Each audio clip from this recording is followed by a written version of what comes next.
जटणी पात्रपड़े नागेश्वर देवंकर 18तम वार्षिक विश्वशांति महायज्ञ पालित होईछि। आडंबर में मंगलवार चली महायज्ञ रीतिनीति अनुଯାयी अंकुरारोपण कलश यात्रा सूर्य पूजा धेनु पूजा सह गुरुवार पूर्णाहुति हेब। अवसर जटणी आखापाख अंचल बहु श्रद्धालु आसी नागेश्वर देव कृपा लाभ कर हॉकी विश्वकप्र प्रचार प्रसार पर सेठे एक सेल्फी पॉइंटर बंदोबस्त करा जायछि।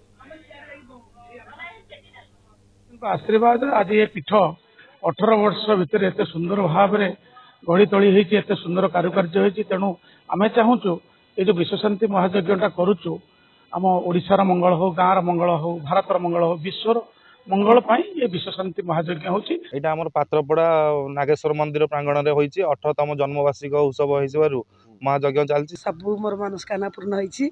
मोर आंठू गंठी सब खराब होइतला सब भल होइगला। मु खुशी रे एते दिन सार देखी रखी गाई गोरु सब काम करची मोर किछि रोग बैराग होनी।